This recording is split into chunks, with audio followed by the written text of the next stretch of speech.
진정한 위로는 내가 받고 싶은 위로.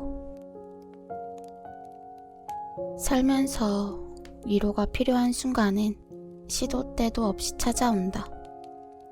그러나 제대로 위로한 게 언제였는지 기억도 안 나는 걸 보면 대부분의 상황은 위로를 했으나 위로를 할 수 없었다로 정리될 수 있겠다. 반대로 그동안 무수한 위로를 받으며 살아왔지만 진짜 위로가 된 순간은 손에 꼽을 정도니 위로받긴 했으나 위로되지는 않았다 쯤 되려나? 대부분의 위로는 소기의 목적을 달성하지 못하고 옆길로 샌다.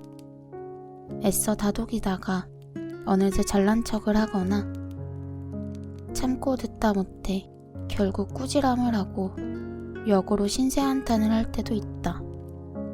관계란 상대의 마음을 헤아리고 어루만지는 일로 완성되거늘 우리는 정작 타인의 마음을 위로할 줄도 모른 채 관계를 맺으며 산다.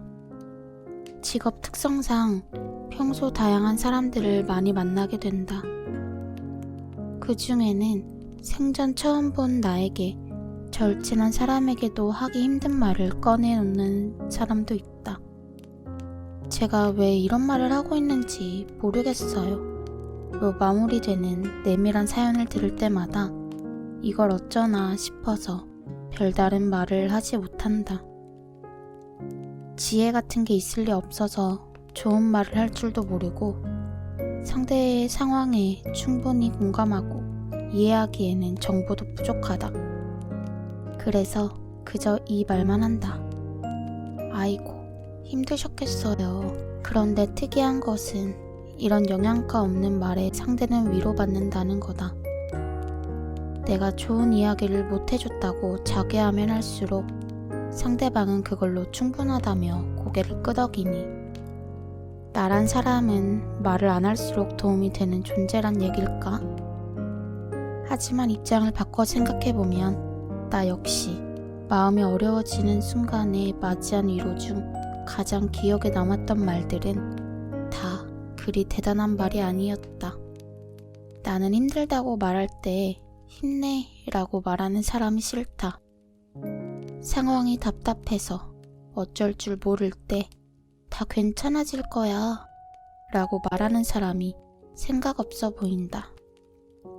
어떻게 힘을 내야 될지 모르겠고 언제 괜찮아질지도 알 수 없는 사람에게 그런 말은 폭력이 된다. 차라리 그럴 때에는 야, 진짜 열받겠다. 완전 짜증나겠네? 일단 밥이나 좀 먹어. 같은 말들이 더 와닿는다. 하지만 내 앞에 지옥 같은 얼굴을 한 사람이 앉아있을 경우에는 사정이 달라진다.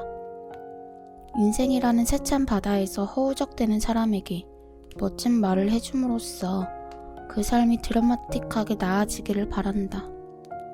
그래서 건네는 말이라고는 내가 들었을 때 기분 나빴던 말들 뿐. 상대가 어떻게 받아들이든 말든 잘난 척이나 꾸지람, 신세한탄을 되풀이하게 된다. 어느 날 보노보노는 곤란함에 대해 고민한다. 보노보노는 문득 배가 고파지면 곤란하니까 늘 조개를 들고 다닐 만큼 곤란해질 것에 대해 미리부터 걱정하면서 산다. 그런 모습을 보고 너부리는 나중에 곤란하면 될 걸 왜 지금 곤란해하냐며 쏘아붙이고 포로리는 당사자보다 더 고민하며 분위기를 다운시키는 데 반해 야옹이 형은 이렇게 이야기한다. 보노보노, 살아있는 한 곤란하게 돼 있어. 살아있는 한 무조건 곤란해. 곤란하지 않게 사는 방법 따윈 결코 없어. 그리고 곤란한 일은 결국 끝나게 돼 있어. 어때? 이제 좀 안심하고 곤란해할 수 있겠지? 우리가 힘들어하는 사람에게 말도 안 되는 해결책을 들이미는 이유는 괴로워하는 것만큼이나 괴로워하는 사람을 지켜보는 일이 힘들어서일 거다. 얼른 문제가 해결되어 같이 깔깔거리고 싶은 마음, 더 이상 답답한 이야기는 듣고 싶지 않은 마음, 적어도 내 주변에는 행복한 사람들만 있어서 나 역시 그 에너지 속에서 살고 싶은 마음. 이런 이기심이 위로가 필요한 순간 딴짓을 하게 만든다. 그리고 나와 다른 사람에게 다른 생각과 마음이 있다는 걸 까먹게 한다. 하지만 야옹이 형은 소심하고 걱정 많은 보노보노만을 위한 위로를 건넸다. 어차피 곤란해할 거라면 맘 편히 곤란해하라고. 언젠가는 그 곤란함도 끝날 거라며 마음껏 곤란해할 시간을 마련해 주었다. 곤란해하는 게 취미생활인 보노보노에게 이보다 딱 맞는 위로가 또 있을까? 심리학 실험 중에 배꼽 실험이라는 게 있다. 실험군을 둘로 나눈 후 똑같이 배꼽이 등장하는 영상을 보여준다. 단, 한 실험군에게는 이후 배꼽에 대해 생각하지 말 것을 당부하고 다른 실험군에게는 아무 지시도 내리지 않는다. 실험 결과 배꼽에 대해 더 많이 생각한 집단은 어느 쪽일까? 결과는 배꼽에 대해 생각하지 말 것을 지시받은 실험군이 배꼽에 대해 더 많이 기억하고 있다는 것으로 나타났다. 생각하지 말라고 하면 할수록 자꾸 생각나고 잊어버리려 할수록 더 기억에 남는 이유는 생각하지 않겠다는, 잊어버리고 말겠다는 노력 자체가 자연스러움과는 거리가 멀기 때문 아닐까? 같은 이유로 걱정하는 사람에게 걱정 말라고 이야기하는 것, 곤란해하는 사람에게 곤란해하지 말라고 충고하는 것은 일시적인 안심은 전해줄지 몰라도 진정한 위로는 되지 않는다. 여전히 나는 적절히 위로하는 방법을 모른다. 하지만 적어도 한 가지, 위로해야 할 때는 나라는 사람의 깜냥에 대해 되짚어보기로 했다. 나는 멋진 말을 건넬 수 있는 사람이 아니다. 비슷한 일을 겪어본 적도 없다. 그럼에도 불구하고 속상해하는 당신의 모습을 보니 마음이 안 좋다. 그저 그 마음을 전하는 것만으로도 충분하지 않을까? 그게 침묵이건 농담이건 그저 경청하는 태도건 위로를 해야 하는 순간에는 내가 위로받았던 순간을 떠올려 보기로 했다. 그동안 나는 그저 묵묵히 내 말을 들어주는 사람 앞에서 가장 많이 위로받았다. 진정한 위로는 내가 받고 싶은 위로다.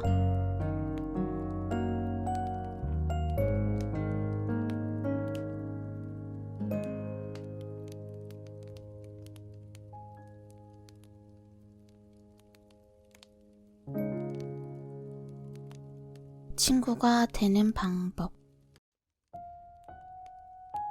늘 비판적이고 까칠한 데다 폭력적인 행동을 일삼아서 친구 사귀는 일이 영 쉽지 않은 너구리는 친구들과 자연스럽게 어울리는 법도 모른다. 혼자서 숲길을 어슬렁거리면서 동물들에게 시비를 걸거나 무슨 일이 벌어지면 필요 이상으로 참견해서 무리에 쓱 끼어든다. 그런데 그런 일도 없는 날에는 무료함을 참지 못하고 보노보노와 포로리에게 다가와 이렇게 묻는다. 너네 그거 알아? 쑥스러워서 같이 놀자는 말은 못하고 매번 잊지도 않은 엉터리 정보로 질문을 만들어서 친구들에게 말을 거는 너부리. 단, 친구들이 질문에 대해 아는 척을 하거나 정답을 맞히려 이것저것 대답하면 불같이 화를 낸다. 답은 정해져 있으니 친구들은 그저 모른다고 대답만 하면 된다.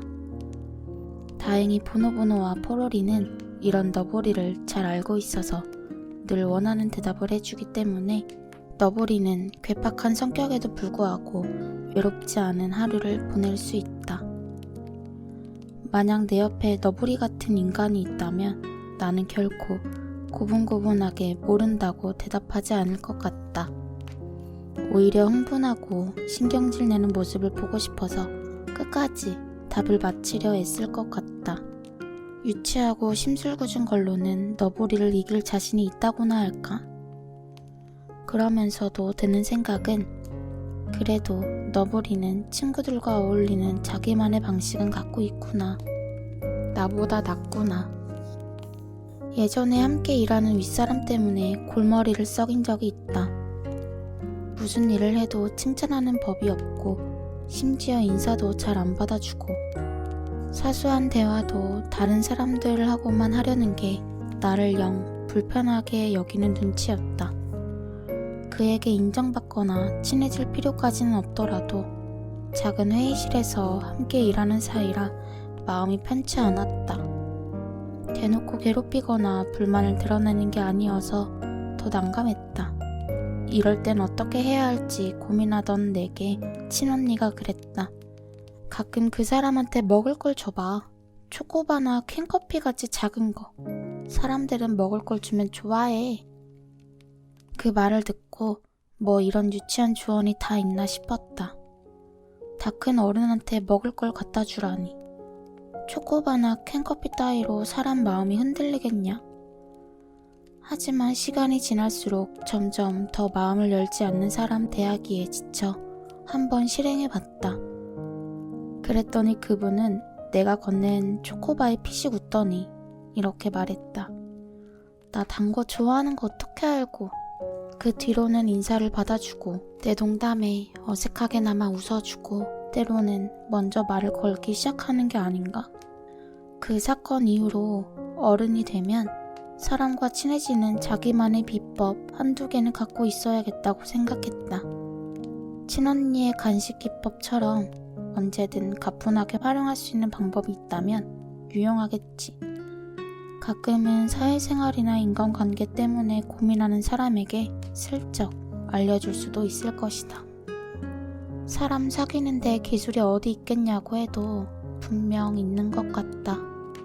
진심은 통하게 돼 있다는 상식도 때로는 배신당하기 일쑤고 아부인 걸 뻔히 알면서도 칭찬하는 말에는 나도 모르게 입꼬리가 올라가니까 아무렇지도 않게 사람과 친해지고 어딜 가나 사랑받는 사람을 볼 때마다 때로는 부럽고 배 아프기도 했다. 하지만 따지고 보면 나는 관계를 시작하는 일에 대해 고민할 뿐 관계를 유지하는 일에는 별 신경을 쓰지 않았다. 관계에 있어 진짜 중요한 것은 시작이 아니라 유지인 것을. 기술로 시작한 관계는 일단 시작은 되더라도 기술이 녹슬거나 열정이 사라지거나 내 뜻과는 다른 상대의 모습을 발견하면 서서히 변한다. 반면 유지하는 일에 더 집중하는 사람들의 관계는 시작은 밋밋하거나 덜컹거리더라도 길고 가늘게 이어진다. 한번 내 것이 된 인연을 소중하게 생각하는 사람들. 순간순간의 잔재미보다는 마음, 나누는 일을 더 중요하게 생각하는 사람들. 누군가가 품은 진심을 결국에는 알아차리는 사람들. 그들은 관계를 향해 전력 질주하기보다는 천천히 걸어가는 걸 즐긴다. 섬광 같은 매력보다 같이 있을 때 느껴지는 편안함을 선호한다. 마치 보노보노와 친구들처럼. 매일 쓸데없는 짓만 버리는 것 같은 보노보노와 친구들에게도 그들만의 관계 유지의 기술이 있다. 그건 상대라는 존재를 그려려니 하는 마음이다. 보노보노는 너부리의 괴팍함을 그려려니 하고 포로리는 보노보노의 소심함을 그려려니 한다. 서로에 대해 호기심은 가질지언정 함부로 재단하지 않는다. 애초에 상대라는 존재에 대해 내가 평가할 수 있는 권한이 있다고 생각하지 않는다. 쟨 왜 저래? 가 아니라 쟤는 원래 저러네 라는 인정이 그들의 우정 안에는 존재하기에 오늘 싸우고도 다음 날이면 아무렇지 않게 어울린다. 그리고 누군가가 낯선 모습을 보일 때 자기도 그런 적이 있었음을 기억해낸다. 어느 날 보노보노는 친구가 되고 싶어서 도리도리를 찾아가지만 도리도리는 수줍어하면서 계속 징징거린다. 하지만 보노보노는 당황해서 땀을 삐질삐질 흘리면서도 화를 내거나 집으로 돌아가는 대신 가만히 곁에 머문다. 왜냐하면 자기도 그런 적이 있다는 사실이 떠올랐기 때문이다. 나는 도리도리를 이해한다. 나는 도리도리를 이해한다. 나도 계속 울기만 한 적이 있어서 잘 안다. 내가 운 이유는 배고프고 싶지 않은데 배고파지는 거랑 춥고 싶지 않은데 추워지는 거랑 무섭고 싶지 않은데 무서워지기 때문이었다. 그랬기 때문이었다. 실제로 해달은 사람이 접근하면 자신의 조개를 준다고 한다. 그건 나에게 있어 소중한 것을 줄 테니 해치지 말아요 라는 뜻이라고 한다. 그럼에도 불구하고 사람들은 해달을 잡아가고 세상에서 해달은 점점 줄어들고 있다는 슬픈 이야기. 그러고 보면 관계에 있어서 가까워지고 싶은 마음만큼 중요한 것은 그 마음을 선하게 받아들여주는 마음이 아닐까. 모든 관계는 그로 인해 시작되니까. 그렇게 시작된 관계는 그려려니 하는 마음으로 유지하면 된다는 것을 보노보노와 친구들은 알려주었다. 천천히 걷듯이 이어가는 관계는 좀처럼 깨지거나 망가지지 않을 거라는 것을 가르쳐 주었다.